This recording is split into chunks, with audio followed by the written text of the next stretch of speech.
7살밖에 안 된 어린 소년이 뇌종양을 앓고 있었습니다.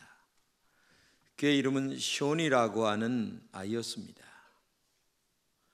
안타깝게도 의사의 판정은 회복 불가능이라고 하는 판정을 받게 됩니다. 정말 너무나 마음이 아픈 이야기죠. 이런 판정을 받은 아버지가 곰곰이 생각을 합니다. 이 숀은 야구를 너무나 좋아했어요. 그리고 야구 중에서도 자기가 좋아하는 구단이 레드삭스였어요. 근데 거기에 아주 홈런을 잘 치는 스태플턴이라고 하는 선수가 있었는데 그 선수의 팬이었어요. 그래서 아버지가 그 스태플턴에게 편지를 보냅니다. 우리 아이 숀이 뇌종양을 앓고 지금 오늘내를 이렇게 기약 없이 지내고 있는데 당신이 우리 아이의 우상입니다. 희망입니다. 한 번만 와서 위로해 주면 좋겠습니다. 그랬더니 당장 이 스태플턴이 비행기를 타고 숀의 방에 들어왔습니다. 얼마나 숀이 기뻐하는지, 자기의 우상이었던 이 스태플턴이 들어오니까 너무나 좋아가지고 난리를 칩니다. 들어오자마자 이렇게 얘기합니다. 야, 내가 스태플턴이다. 네가 나를 그렇게 좋아하니? 야, 숀 고맙다. 네가 나의 팬이라고 하니 너무 감사하다. 나도 너를 정말 좋아할 수밖에 없단다 하면서 용기와 희망을 줍니다. 그리고 몇 시간 함께 놀아주다가 가면서 이렇게 얘기합니다. 내가 내일 너를 위하여 내가 홈런을 칠 테니까 한번 잘 봐달라 하는 말을 하고 하니까 이 숀이 너무 기쁜 거죠. 그래서 그 이튿날 텔레비를 봅니다. 아, 정말 약속대로 이 스태플턴이 그냥 홈런을 날렸어요. 그러니까 이 아이가 너무 좋아서 정말 어쩔 줄을 모르는 거예요. 기분이 그냥 업이 돼가지고 정신이 없는 거예요. 근데 이상한 것은 그 숀에게 스태플턴이 왔다 간 다음에 이 숀의 건강이 조금씩 회복이 되는 거예요. 의사는 안 된다 판정을 했는데도, 그리고 5개월이 지난 후에 이 숀은 완치라고 하는 결과를 받습니다. 그리고 기쁨의 얼굴로 퇴원을 하게 되죠. 이렇게 되자 미국 신문들이, 방송국이 난리가 났어요. 뭐 이 사실을 대서특필하느냐고 대단했죠. 야, 어떻게 이렇게 되느냐? 그것은 오직 한 가지뿐이다. 희망과 기쁨이라는 것이 이 암이라고 하는 것을 치료했다 라고 하는 것밖에 얘기할 수가 없다. 그렇게 신문은 보도하게 됐습니다. 그렇습니다. 사람에게 가장 무서운 질병은 뭡니까? 절망이라고 하는 암이에요. 여러분은 희망이라고 하는 명약으로 절망의 종양을 물리치고 승리하는 사람이 되시기를 바랍니다. 삶이 때때로 여러분을 배신합니다. 그리고 절망의 늪에서 우리를 허우적거리게 만들 때가 있습니다. 그때 아무리 주위를 들어봐도 나에게 손을 내밀어주는 사람이 없습니다. 그러나 그 절망의 순간 속에서 희망을 찾는 것이 하나님의 사람들입니다. 우리가 포기하는 그 순간 절망은 여러분에게 죽음이라는 것을 선물할 것입니다. 그러므로 절망 속에서 희망을 찾아야 합니다. 그 순간이 지나고 나면 아무것도 아닌 아름다운 그 절망 속에서 희망을 찾는 사람들이 하나님의 사람들이에요. 행여 넘어지거나 다쳐도 또 울거나 절망하지도 말아야 합니다. 여러분의 삶에 정말 말할 수 없는 절망적인 일들이 계속해서 나에게 엄습해 올 때가 많이 있습니다. 그러나 절망은 죽음에 이르는 병이기 때문입니다. 실패로 인해 절망이 찾아오면 그것을 기꺼이 받아들이세요. 아, 내가 실패했구나. 내 체면이 말이 아니다.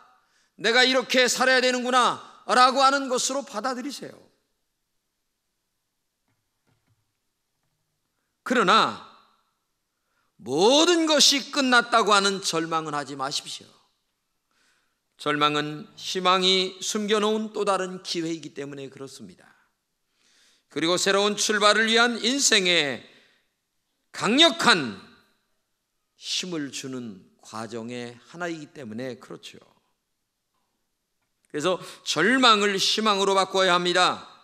비관적인 생각을 희망으로 바꾸는 것이 중요합니다. 1800년대 후반에 미국 시카고에서 무디 목사님이 목회를 하는 교회가 원인도 모르게 불이 나서 홀랑 타버리고 말았어요. 기자들이 달려와서 하는 말이, 아니 하나님의 교회인데 하나님이 왜 지켜주지 않고 이렇게 불탔습니까? 라고 물으니까 무디 목사님이 대뜸 하는 말이 그렇습니다. 원래 교회를 새로 지으려고 그랬는데 하나님이 철거 비용을 이렇게 덜어주셨네요. 감사합니다. 똑같은 사건을 놓고 어떤 사람은 부정적으로 보는 사람이 있는 반면에 어떤 사람은 긍정적으로 생각하고 희망을 바라보는 사람이 있습니다. 이것은 뭐냐? 생각의 차이입니다. 아니면 믿음의 차이이기도 합니다. 우리의 인생은 사건에 대해 내가 어떤 해석을 하느냐, 이것이 중요합니다. 나에게 다가오는 이 어려움과 절망을 절망적으로 보는가 아니면 희망적으로 보는가, 이것이 우리의 신앙의 태도라고 하는 사실을 알아야 합니다. 유대인들은 자녀 교육을 시킬 때에 13살 전에 꼭 일부러 실패를 경험하게 한다고 합니다. 실패를 경험하고 나서 그 실패를 왜 했는가, 무엇 때문에 했는가, 그리고 너는 이 실패를 통하여 무엇을 배웠는가, 어떻게 일어나야 하는가, 이것을 정확하게 알려준다고 하죠. 그게 아주 교육 중에 프로그램 중에 하나가 있다고 하죠. 얼마 전 지방에서 공부가 상위권인 학생이에요. 반에서 5등 안에 든 학생인데 이 아이가 그만 옥상에서 뛰어내렸습니다. 그 아이가 남긴 유서 하나가 있는데 거기에 이런 글이 쓰여 있어요. 나는 더 이상 버틸 힘이 없다. 뭡니까? 이 아이는 절망이라고 하는 덫에 걸렸어요. 절망은 이렇게 죽음에 이르게 하는 병이에요. 사도 바울은 이렇게 말합니다.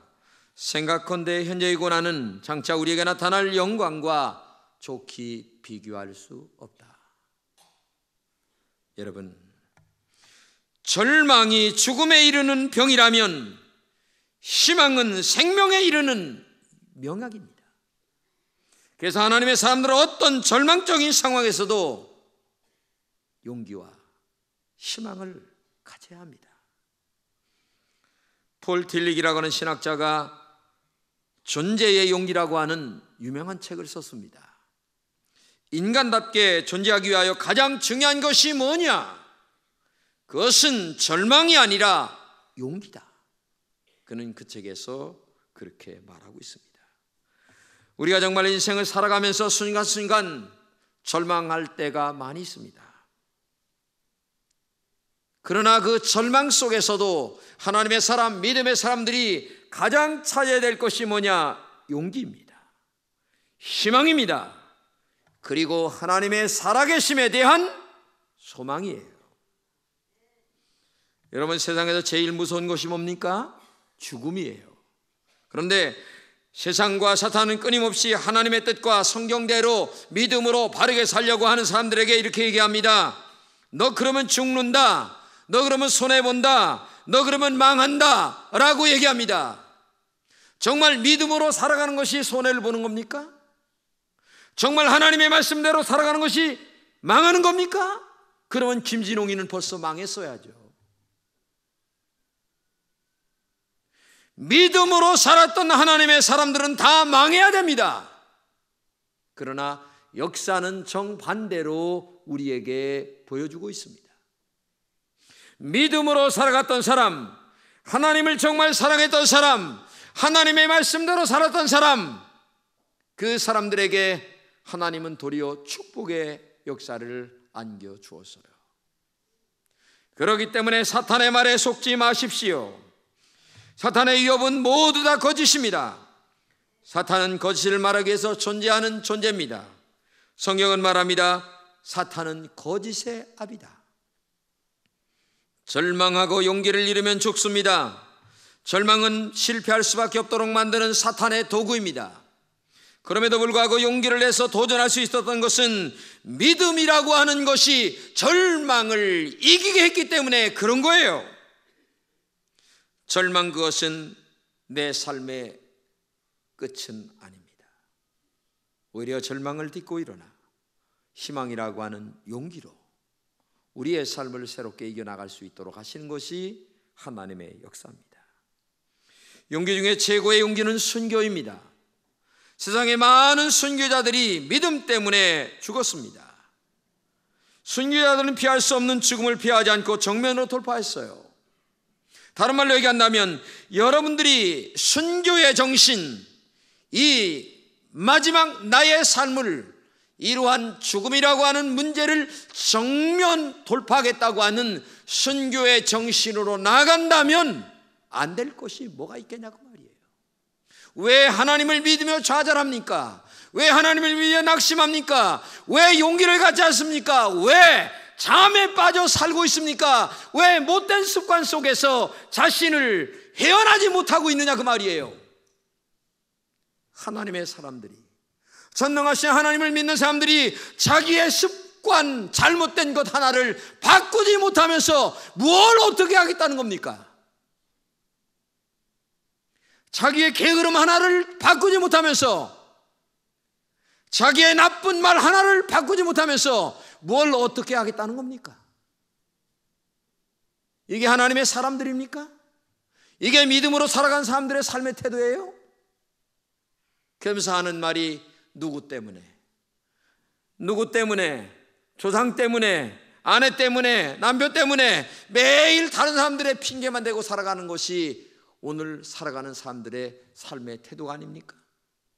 이런 사람들은 절망의 사람이에요. 희망이 없죠. 그렇기 때문에 여러분과 제가 늘 살아가는 삶의 태도가 뭐냐? 순교의 정신으로 살아가야 된다는 얘기죠. 어떤 절망의 상태가 온다 할지라도 죽을 각오로 희망을 가지면 안 될 것이 없어요. 못할 것도 없습니다. 죽을 각오로 다시 시작하면 안 되는 게 없다는 얘기입니다.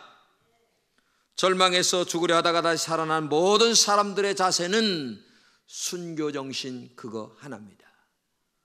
자살이라는 말의 반대는 살자입니다. 자살할 용기가 있으면 살아야죠. 죽을 용기가 있으면 사는 게 훨씬 편합니다. 근데 사람은 놀랍게도 안타깝게도 이 절망이라고 하는 덫에 걸려서 스스로 절망이라는 밧줄에 목을 걸고서 허우적거리며 살아갑니다. 지금 희망을 가질 조건들이 얼마나 많이 나에게 있는데도 말이에요. 나에게 주신 하나님의 좋은 조건들이 얼마나 많이 있는데도 말이에요. 주변을 보고, 가정을 보고, 이웃을 돌아다 보세요. 절망하기보다는 오히려 희망을 가질 것들이 얼마나 많이 있는데 말입니다.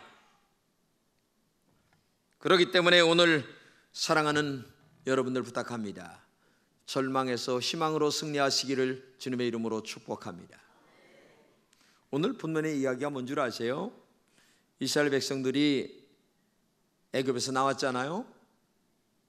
근데 가데스 바네아라고 하는 곳에서 12명의 정탐꾼을 가나안 땅에 미리 들어보냅니다.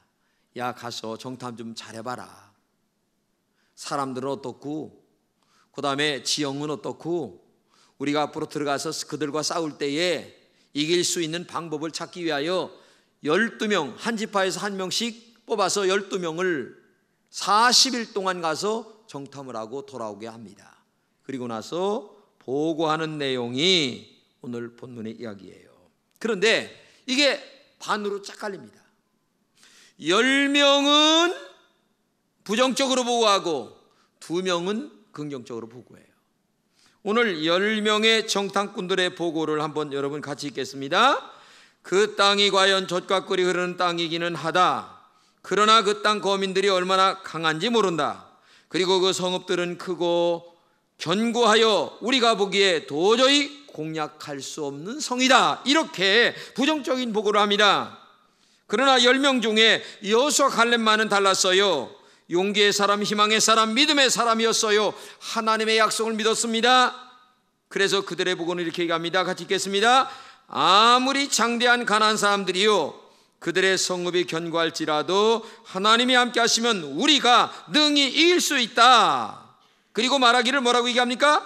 그들은 우리의 밥이다. 그들은 우리가 먹을 수 있다. 이렇게 똑같은 상황을 놓고 이렇게 보고가 달라지게 되는 거죠. 여기서 우리는 절망의 사람과 희망의 사람을 볼 수가 있습니다. 10명은 절망의 사람입니다. 죽음에 이르는 암병에 걸린 사람이에요. 이 죽음의 암병들은 결국 사람을 죽게 만듭니다. 그래서 이 10명의 정탐꾼과 함께 10명의 정탐꾼에게 동조했던 모든 이스라엘 백성들은 한 명도 가나안 땅에 못 들어갑니다. 하나님이 가나안 땅 들어가기 전에 다 죽게 만들어요. 그런데 놀랍게도 여호수아 갈렙만은 달랐어요. 절망적이지만 그 속에서 희망을 받습니다. 하나님의 약속을 믿었습니다. 그러기에 그들은 힘이 들었지만 우리는 할 수 있다. 그들은 우리의 밥이다 라고 하는 정신으로 살았고 보고했습니다. 그런데 이들만은 가나안 땅에 안착을 하고 땅을 분배를 받고 그리고 농사를 짓다가 장수하고 오래오래 살다가 죽습니다. 윌리엄 미첼이라고 하는 사람이 쓴 그 메뚜기 사고방식 벗어나기라고 하는 책이 있습니다. 우리가 사는 세상에 우리를 위협하는 여러 종류의 거인들이 많이 있고 이 거인들을 물리치기 위해서는 내 신앙적 자세, 내 정신적 자세, 내 믿음의 자세가 어떠냐? 메뚜기 사고방식을 떨쳐버려야 된다고 그는 얘기하고 있습니다. 이 메뚜기 사고방식이라고 하는 것은 뭐냐? 본문에서 이렇게 얘기합니다. 여러분 한번 같이 읽겠어요? 그와 함께 올라갔던 사람들은 가로되 우리는 능히 올라가서 그 백성을 치지 못하리라.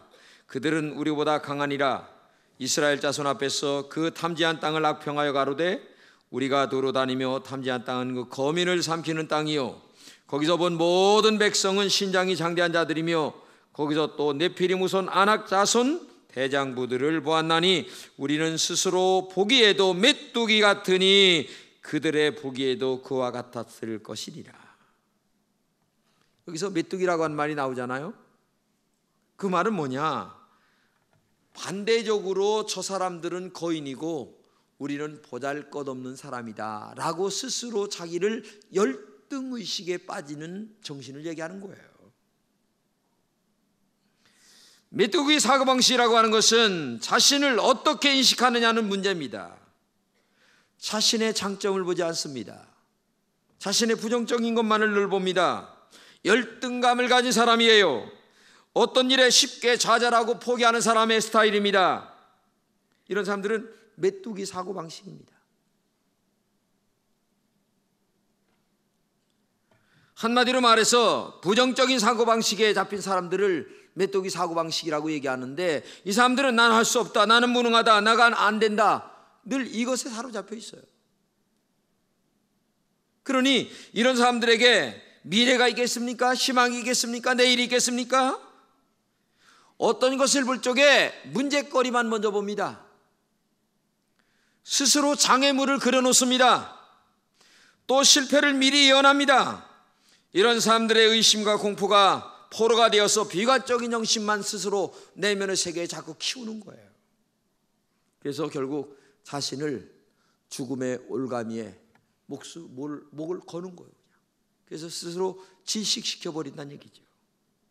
그래서 로버트 슐러 목사님은 그에 져서 불가능은 없다라는 책에서 아주 유명한 말 한마디를 합니다. 할 수 없다고 하는 부정적인 믿음은 가장 악질적인 정신질환이다. 굉장히 유명한 말입니다. 에? 이런 정신질환을 앓고 있는 사람들이 요즘 이 세상에 얼마나 많이 있는가 여러분 아시죠? 다윗은 양을 치던 목종이었습니다. 어린아이였습니다. 그런데 어느 날 전쟁터에 나가보니까 왕서부터 형들과 아니면 모든 군인들이 그냥 벌벌 떨고 앉았는 거예요. 보니까 앞에 골리앗이 있는 거예요. 엄청나게 큰 골리앗. 그 골리앗을 보고 모든 왕과 군인들이 벌벌 떨고 있을 때 이 다윗은 내가 나가 싸우겠습니다. 그래서 사람들이 다 웃었어요. 다 웃었어요. 근데 이 다윗은 어떻게 그렇게 나갈 수 있었느냐? 전능하신 하나님을 믿었습니다. 내가 싸우는 것이 아니라 나와 함께하는 하나님이 싸운다는 것을 믿었어요.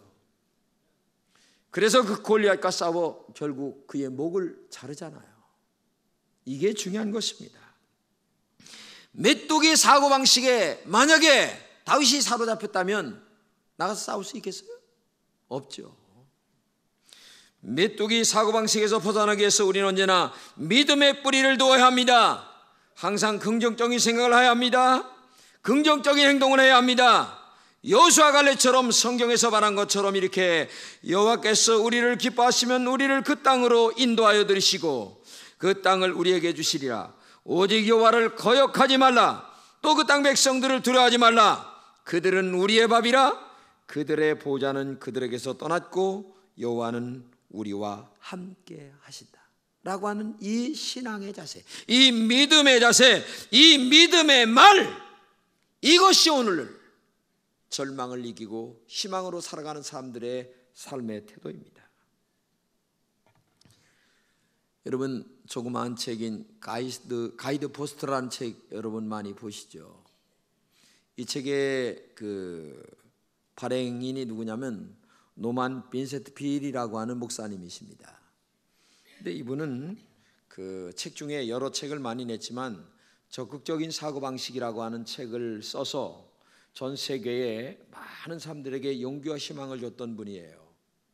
근데 이분은 늘 이 왼쪽 주머니에다가 이렇게 작은 그 뭐라 할까 종이를 접어서 늘 갖고 다녔어요. 그러면서 시간이 있을 때마다 그 글을 늘 읽었습니다. 근데 그 글이 뭐냐면 이렇게 되어 있어요. 주님의 빛이 나를 둘러싸고 있다. 주님의 사랑이 나를 품고 있다. 주님의 능력이 나를 지켜보고 있다. 주님이 나를 보고 계신다. 내가 어디에 가든지 주님은 거기에 계신다. 그 살아계신 주님이 나와 항상 함께 하신다. 그러니까 자기 마음과 생각 속에 늘 하나님이 함께하는 사람이라고 하는 사고를 심기 위하여 늘 그 글을 보면서 그래서 용기백배하게 살아가는 삶을 살았고 또 그의 책을 읽는 사람마다 희망과 용기를 주었던 분이 노만 빈센트 필 목사님의 글이라고 하는 사실을 알아야 됩니다. 여러분, 절망과 희망은 우리가 살아가는 인생의 친구입니다. 한쪽에는 절망이 있고 한쪽에는 희망이 있습니다. 그런데 내가 절망의 친구가 되느냐 아니면 희망의 친구가 되느냐, 그것은 나의 선택에 달려 있습니다. 사랑하는 성도 여러분, 여러분은 절망의 친구가 되기를 원하십니까? 아니면 희망의 친구가 되어야 되겠습니까?